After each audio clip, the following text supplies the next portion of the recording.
चला वॉकिंगहून येताना कोथिंबीर पकडून आणलेली आहे. आता आज प्रथम मला करायची आहे चटणी. नाश्त्या तयारी. डोसाचं पीठ भिजवून गेले होते.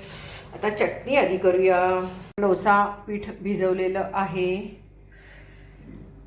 इथं चटणीसाठी ढबू मिरची, साधी मिरची, लसूण, आलं, जिरं थोडं, मीठ, साखर, कोथिंबीर, 2 आवळे, कांदा.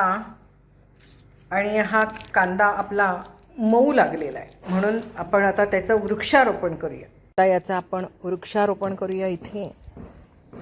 हां, झालं बस. हां बस. आता इथे आपल्याला काय हवं आहे? पुदिना हवा आहे चटणीसाठी.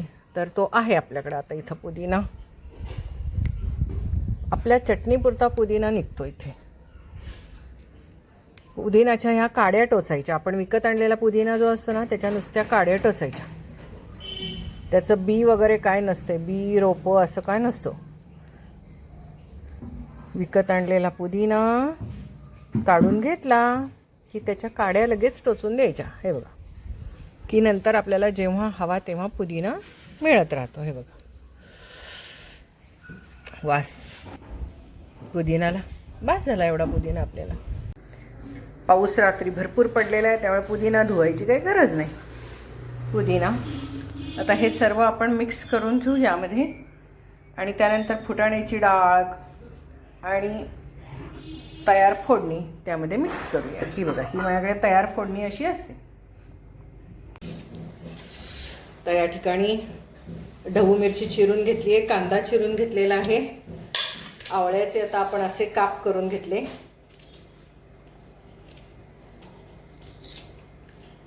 इथे फुटाण्याची डाळ घेतलेली आहे आपण.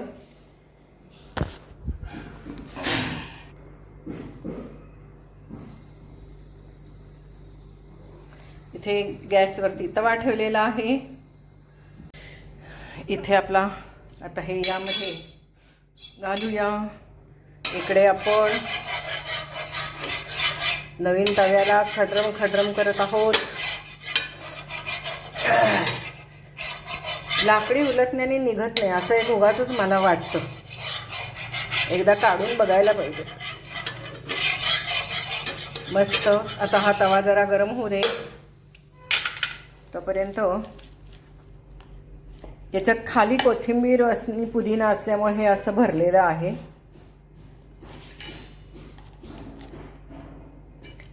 आता यामध्ये सर्व आपण रेडी करून घेतलेलं आहे. आपल्याकडे तयार फोडणी असतेच. तयार फोडणी याच्यामध्ये शेंगदाणे, कढीपत्ता, बाकी सगळंच असतं. तर या पद्धतीने आपण हा कढीपत्ता, सगळा कढीपत्ता, शेंगदाणे, फोडणीमध्ये मोहरी आहे, हळद आहे, हिंग आहे, हो की नाही. तर असं हे मस्तपैकी याच्यातच फोडणी घालायची. कितीही घाला, खाईल तेवढी फोडणी मस्त जिरतेच त्याच्यात सगळी फोडणी. हे बघा, मस्त. म्हणून ही फोडणी अशी तयार पाहिजे. संध्याकाळी फोडणीचा भात करायचा असला तरी फोडणी तयार असली की झालं. चला आता हे आपण गुर्र करून घेऊया. मल्टीटास्किंग. तवर आपण हे आता तव्यावर वाफ येते, तर आता आपण हे घालून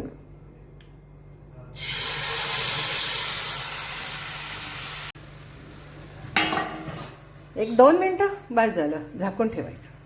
इकडे मस्त घट्ट चटणी तयार झालेली आहे.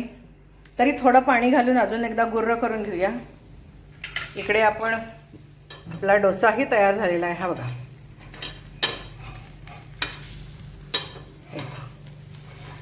मस्त जजमेंट असते बघा आपल्या सगळ्यांना बायकांना. हे सहज निघतोच तो. सुंदर असा आपला डोसा, चविष्ट, पौष्टिक, झटपट. काय नाही, झटपट आहे, नाही असं नाही. डोसा प्रीमिक्स तयार असते त्यामुळं. इथे आपली चटणीही मस्त तयार आहे. लोणीही तयार आहे. चला, दुसरा डोसा तयार होतोय. चला, मला भूक लागली पा, मी खाऊन घेणार. हल्ली काका जेवायच्या वेळेला खातात, गरम खात नाही, म्हणजे भूक लागली की खातात. तर मी आता मस्त चटणी घेतलेली आहे, तुम्हाला दाखवली मी चटणी कसली सुंदर झालेली आहे. हे बघा, सुंदर. फोडणी अशी त्याच्यातच घालायची भरपूर, म्हणजे फोडणी सुंदर लागते. वरनं फोडणी घातली ना की ते तेल तेल दिसतं. हे तेल दिसत पण नाही, किती पण घाला, चटणी खाते.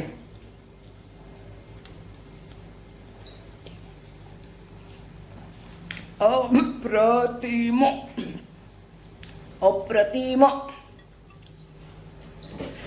दुसरा नाश्ता खाऊच शकत नाही आम्ही, एवढा अप्रतिम होतोय. लोणी, बेस्ट लोणी.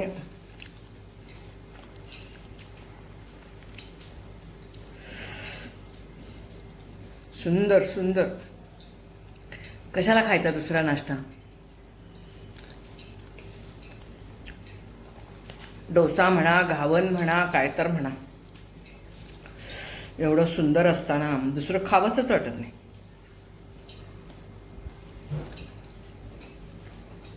मस्त. काय सुंदर आवळे मिळतात आता. आमच्याकडे तर काय बारमाही मिळतात सोडा. छान मस्त आवळे मस्त मिळतात. 2 आवळे घातलेले असतात त्यात. 2 आवळे, 1 डबू मिरची, कांदा छोटा असेल तर अख्खा, मोठा असेल तर अर्धा.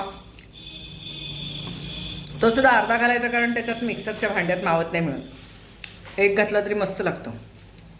लसूण, आलं, जिरं, मीठ, साखर, फुटाण्याची डाळ आणि त्या फोडणीमध्ये तळलेले शेंगदाणे असतात भरपूर, कढीपत्त्याची पानं, भरपूर तळलेला शेंगदाणा, तेल तळणीचं, म्हणजे फोडणी त्याच्यात मस्त चरचरीत फोडणी केलेली असते. हिंग, हळद, मोहरी टाकून मस्त हे सगळं एकत्र करायचं. कोथिंबीर असते, पुदिना असतो दारामध्ये, किती छान लागतं. मस्त करून खा बरं, काही अवघड नाही आहे. डोसा प्रीमिक्स मी शॉर्टमध्ये पण दिलेला आहे व्हिडिओ, आणि सारखा दाखवतच असते मी, हो की नाही, कसं करायचं ते डोसा प्रीमिक्स. संपलं की चला आता विटॅमिनची गोळी.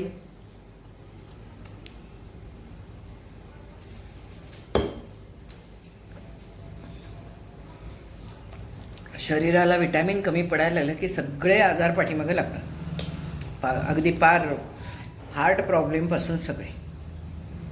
विटॅमिन्स शरीराला मिळाले तर मग हार्मोनल इम्बॅलन्स वगैरे काही होत नाही. आणि विटॅमिन्स काही वेळेला आपल्याला पोटात घेतले तरी काही वेळेला पचनशक्ती चांगली नसते. कधी पित्तच असतं, कधी टुटुलासारखं जायचं, कधी होतच नाही म्हणायचं, म्हणजे एकूण पचनशक्ती चांगली नसते. पचनशक्ती चांगली नसली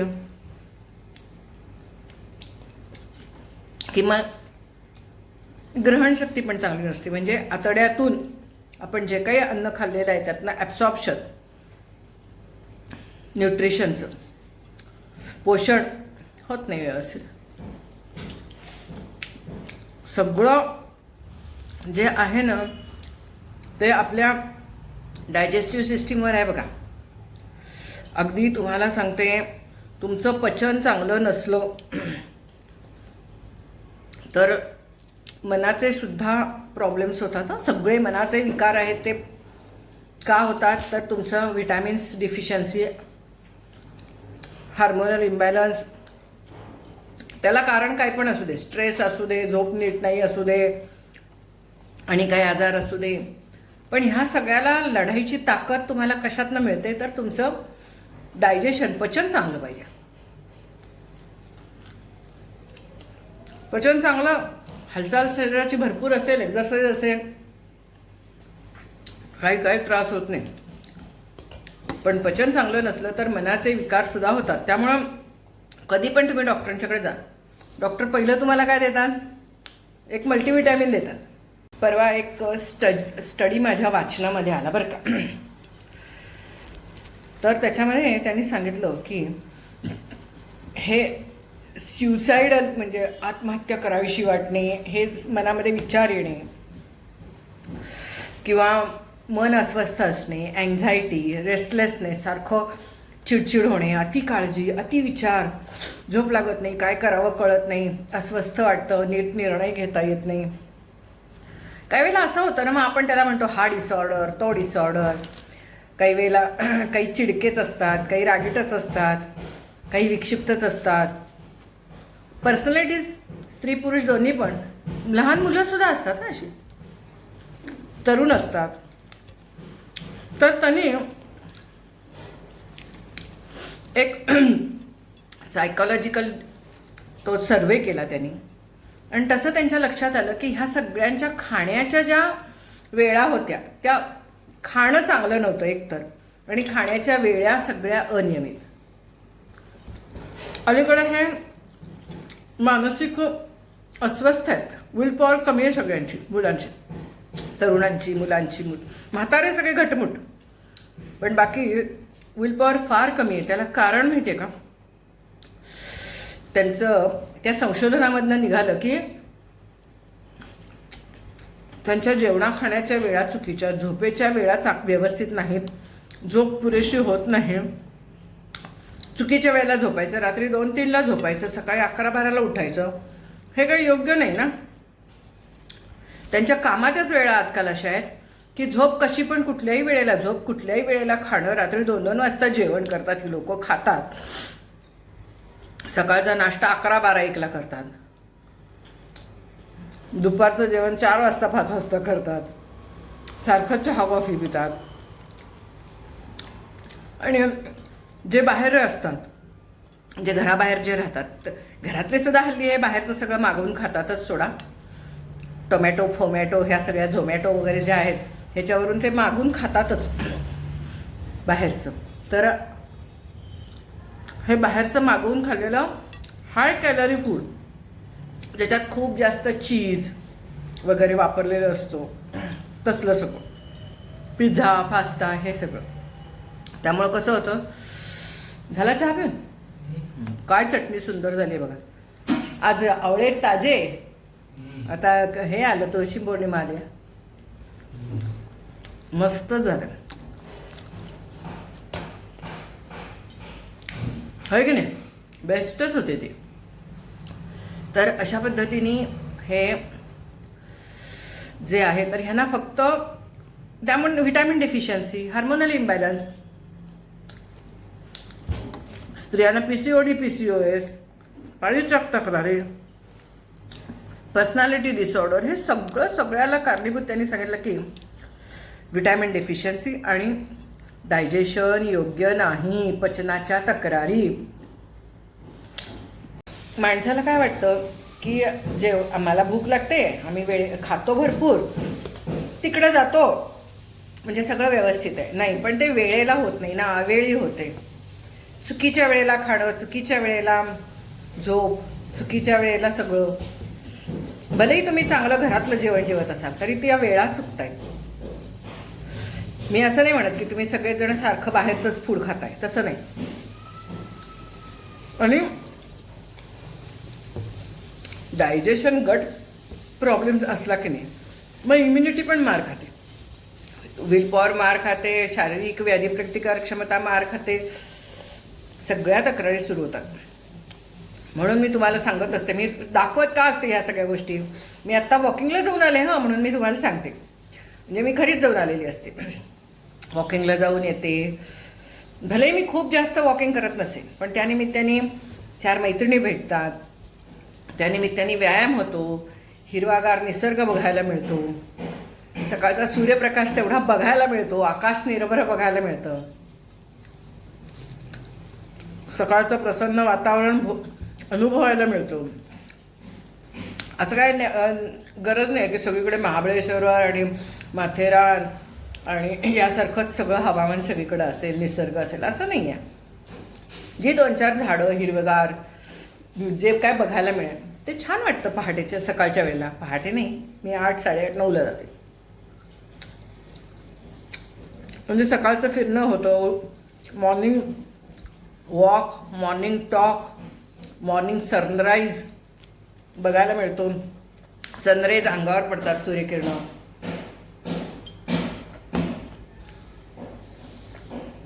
आणि समजा हे जर का माझं सकाळचं काही कारणामुळे बंद झालं फिरणं, तर तुम्हाला सांगते मलाही छातीत धडधडतं, मलाही डोक्यात असं काहीतरी ओढल्यासारखं होतं, लगेचच विकनेस येतो, पाय दुखायला लागतात, पोटऱ्यात गोळे यायला लागतात.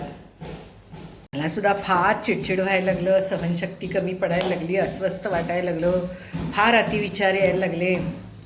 माणूस आहे शेवटी, विनाकारण भीती काळजी सगळं वाटायला लागलं, अँझायटी पाल्पिटेशन सगळं व्हायला लागलं, धडधड धडधड धडधड धडधड, डोक्यात पण काहीतरी ओढल्यासारखं होतंय, डोक्यात काहीतरी ठण मारतंय, असं सगळं व्हायला लागलं की माझ्या लक्षात येतं आपण गेले 8 दिवस फिरायला गेलेले नाही. मी सगळं काम सोडते आणि दुसऱ्या दिवशी पहिलं फिरायला जाते बघा सकाळी. आणि तेवढं फिरून आलं की 2-3 दिवसात ही सगळी लक्षणं माझी पूर्ण कमी होतात. मी इतकी नॉर्मल होते की काय हा फार महत्त्व आहे. आणि ते एकदा असलं ना, सकाळी फिरलं की नाही, झोपही मस्त लागते, गाढ लागते, छान लागते. म्हणजे काय नाही, मस्त म्हणजे मस्त, जेवढी लागेल ना तेवढी सुंदर लागते झोप. जेवण खाण डायजेशन सगळं सुधारतं. आणि डायजेशन वगैरे छान असलं की आपोआप झोप छान लागते, सकाळी लवकर जाग येते, फिरायला जावंसं वाटतं. असं हे सगळं चक्र आहे. आणि बऱ्याच वेळेला काय होतं की एक मल्टीव्हिटॅमिन कायमस्वरूपी घेत राहिलं. आता अलीकडं तर मी 5 वर्ष घेते.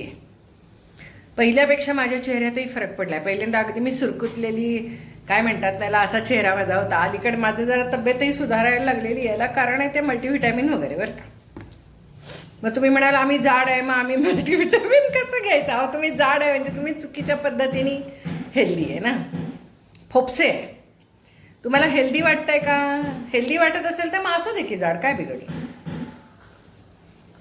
पण तुम्हाला असं वाटतं की नाही गुडघे दमलेत, गुडघे दुखतायत, थकायला होतंय, घाम खूप जास्त येतोय, आणि सगळ्यात महत्त्वाचं म्हणजे श्वास लागतोय, जिना चढायला येत नाही, सारखं उत्साह नाही, दमायला होतंय, अशा सगळ्या गोष्टी होत असतील तर मग निश्चितच तुम्ही सुद्धा मल्टीव्हिटॅमिन सुरू करा.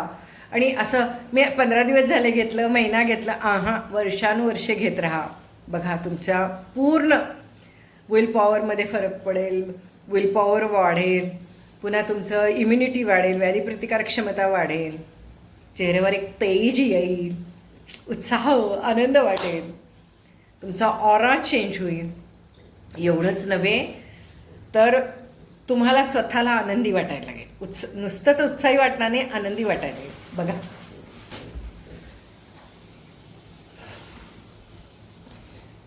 तुमच्याशी बोलत बोलत माझा हा इकडे गेला. आत्ताच जरी मी चहा पित असली तरी आणि अर्धा तासाने मला चहा परत पाहिजे आहेच. त्यासाठी करून ठेवला चहा. चहाचा भांड्यात चहासारखा भरलेला असला की नाही बरं वाटतं. हा मस्त एनी टाईम जायचं, गरम करायचं, चहा प्यायचा, अशी ती पद्धत आहे माझी. मग तुम्ही म्हणाल चहा करून ठेवू नये, त्याच्यात टॅनिन उतरतं, या उतरतं. आम्ही काय फारशी चहापूड घालत नाही, फारसं उकळत नाही, डोंट वरी.